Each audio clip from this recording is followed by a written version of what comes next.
Yes! Nandito ako ngayon, nakatayo sa malaking bato kung saan ayun na ang ating paliguan! Yay!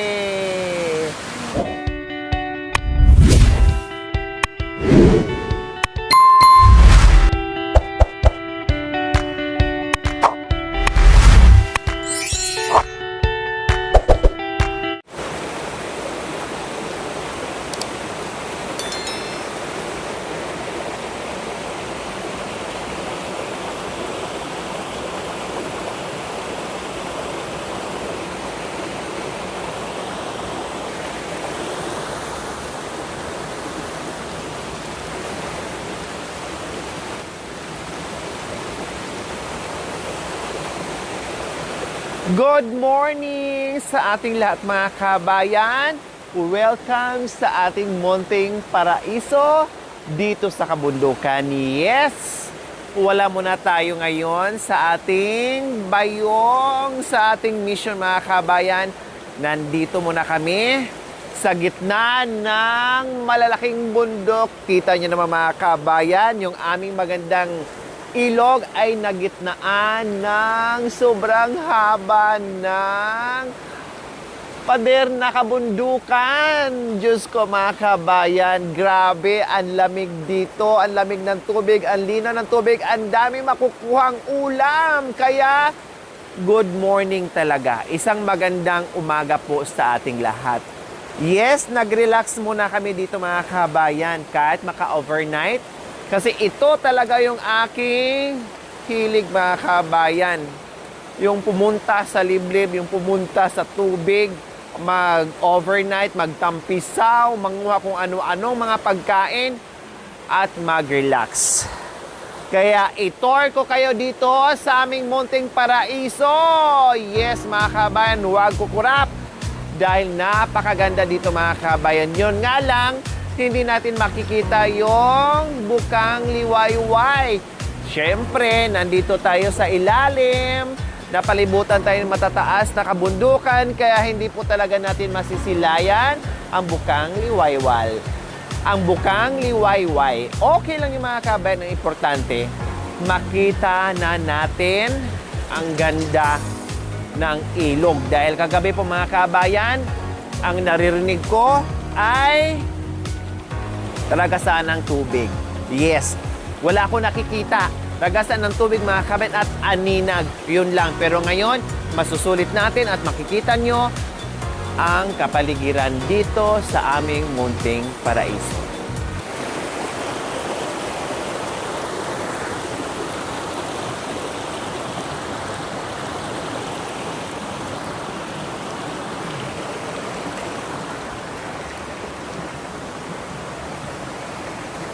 Tingnan nyo po mga kabayan ha, kung gaano kalinaw yung tubig dito. Grabe.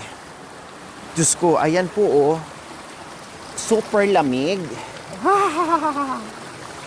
Diyos ko, tumayo yung aking mga kabayan, balahibo. Super lamig mga kabayan.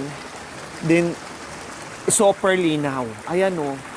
Super linaw at saka super lamig. Grabe mga kabayan. Parang nilamig na tuloy ako. Nahawakan ko lang yung tubig. Nilamig bigla. I-tour ko kayo mga kabayan mula doon, papunta doon sa itaas. Ito parang ginawang sibol pabilog. Parang ginawa siyang sibol.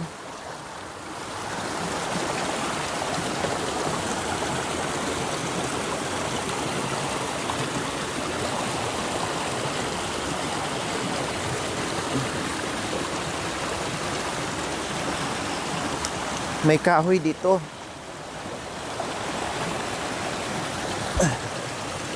May kahoy dito, oh. Nandito yung mga pain namin mga kabayan kagabi. Kaya ang dami namin nakuhang crabs. No, ang dami namin nakuhang talangka, no? Ayun, sa sobrang dami, may mga patay ng talangka mga kabayan eh. Ang dami namin nakuhang talangka kagabi. yung pain hindi maubos-ubos. Ngayon wala ka na makikita kasi syempre may araw na, nagtago na sila. Kaya wala ka na ngayong mahuhuli na talangka.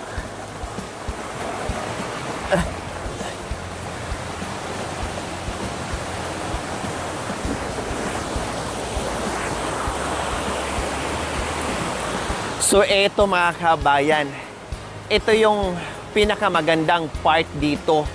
No, dito kami nakakuha ng maraming hipon or paraw at talangka mga kabayan. Halik kayo. Ipapakita ko sa inyo.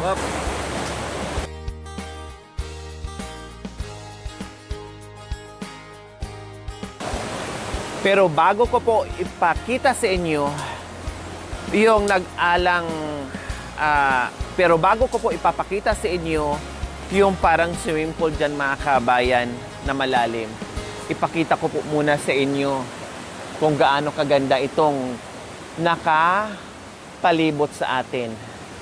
Titigan natin mga kabayan, pakiikot ang kamera, dahan-dahan para makita at mamasdan kung gaano kaganda dito.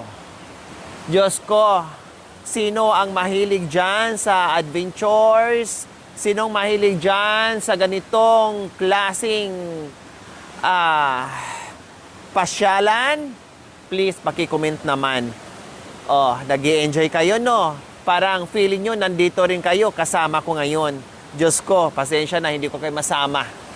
No? Ipapakita ko lang po sa inyo. Eto na! Yay!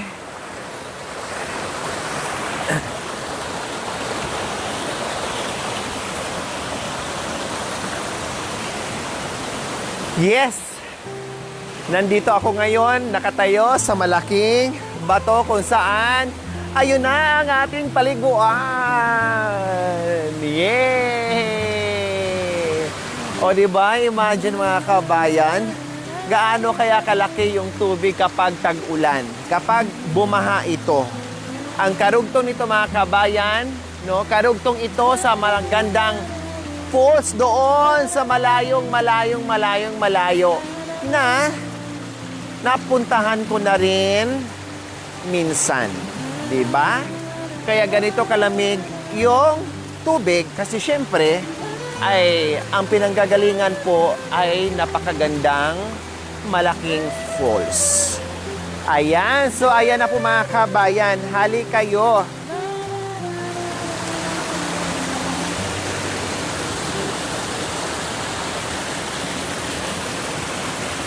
Ayan po mga kabayan, no? Oh. Kita niyo po.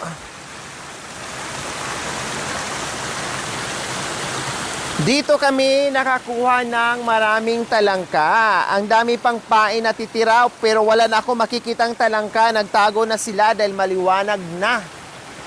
Pati paraw, wala na. As in, hipon. So ayan po, or hipon, shrimp, hipon na maliliit.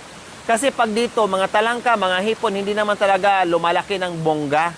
No? Kasi, kumbaga, native siya. Kumbaga, ay, parang mayroong malaki. Parang mayroong malaki.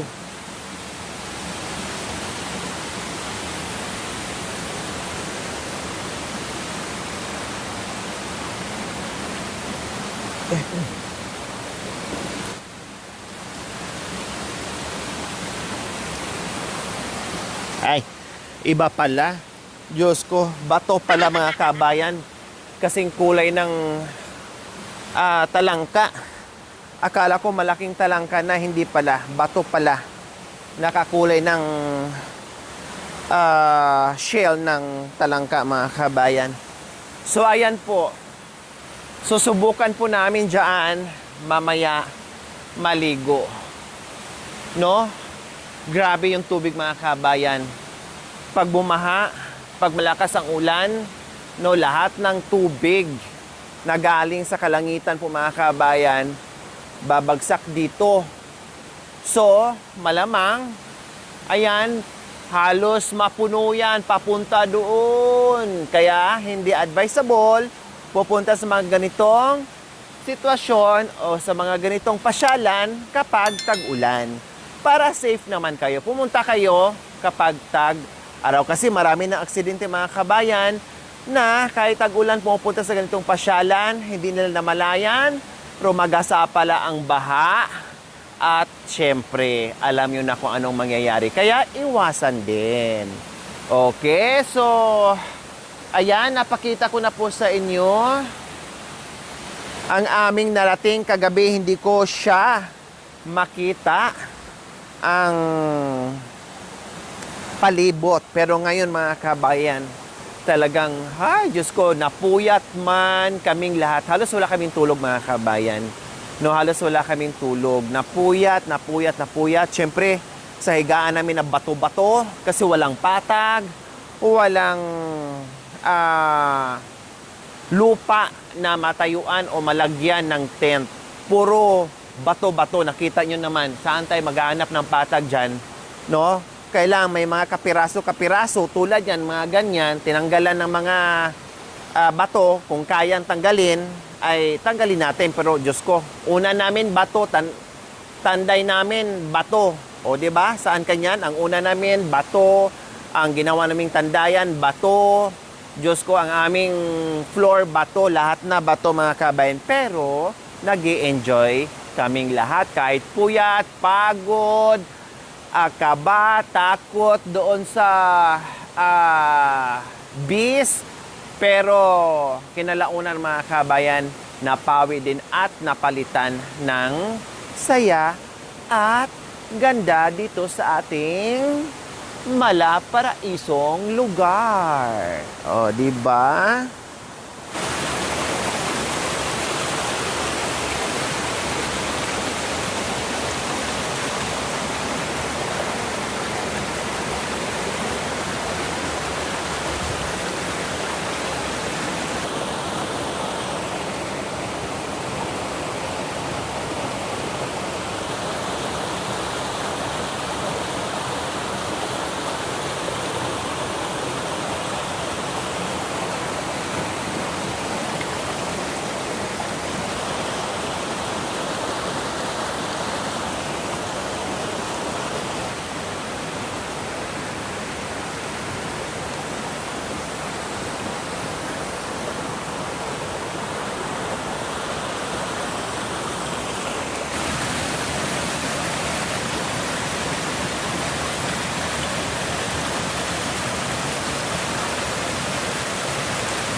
So ayan po mga kabayan, tapos ko na kayo tinor.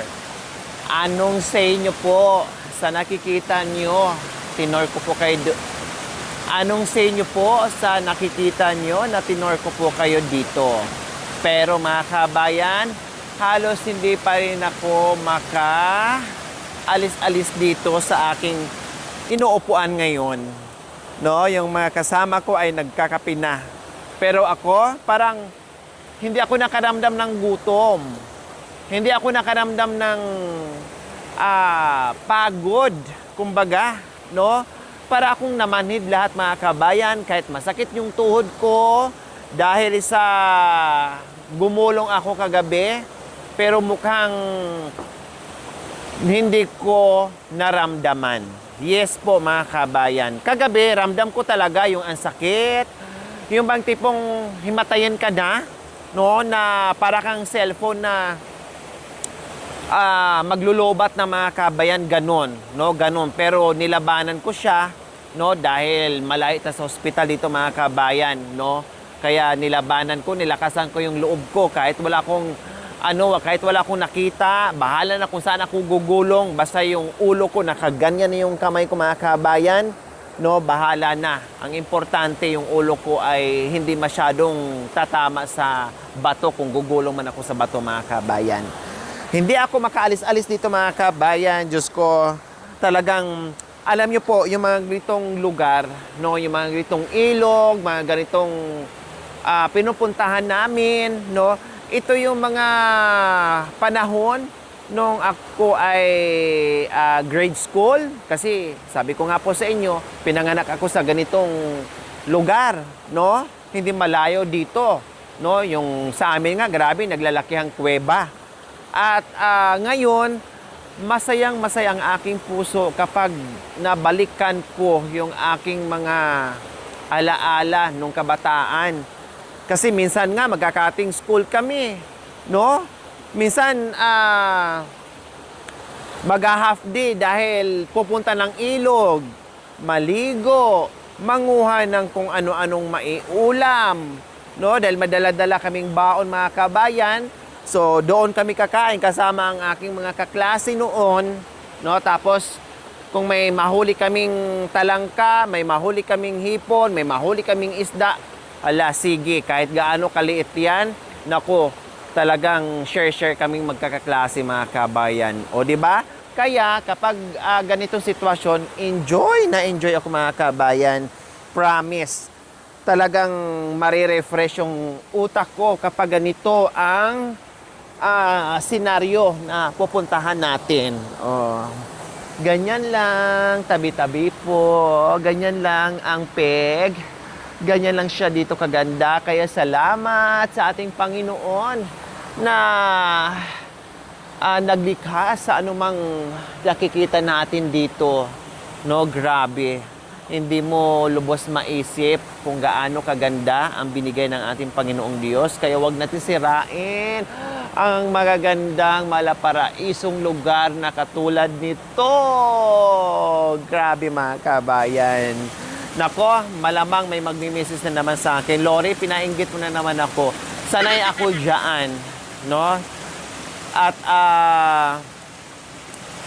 yung mga viewers natin, mga sponsors natin na dating nakatira din sa kabundukan, nako, magmi-message na naman sa akin, no? At magsasabi na naman malamang sa akin, Lori, pinapainggit mo na naman ako. Ang tagal na panahon, hindi na ako nakapasyal dyan nung bata ako. Naku, dyan din ako lagi naliligo sa ilog. Naglalaba, nagpipiknik, etc. Kaya lang nandito na ako sa US. Hindi ko na nabalikan yung dating ginagawa ko. Ganun talaga. No, ganun talaga. Ang kapalaran nyo ay nasa ibang bansa. Ang kapalaran ko dito naman sa kabundukan. O, diba? So, ganyan lang. Iba-iba ang ating swerte.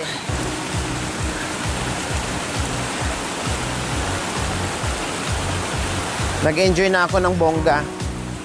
Pero hanggat hindi ako makaligo, hindi sulit yung punta ko dito. Kailangan maligo ako para sulit at ma-enjoy ko ng mas bonggacious pa. Pero mamaya na ako maligo. Mag-coffee muna ako. Mag-coffee. Then, marami pa kaming gagawin. Hindi namin alam kung makauwi kami mamaya or bukas. Marami naman kaming baon. At saka, kung maubusan kami ng ulam, no problem. Kasi, marami silang ulam dito. No? Maraming ulam na makukuha dito. Kaya, no problem. Dapat ka hindi na lang ako nagdala ng ulam pala kung alam ko lang na ganito ka dami ang makukuha dito. Naku, magsawa. Ay, sorry. Hindi rin pala ako pwedeng kumain ng hipon at saka talangka. Baka delikado. Although meron akong dalang allergy dyan, pang gamot sa pang allergy, pero huwag na. Kasi danger. Magtiis na lang ako sa sa tuyo. So, bye!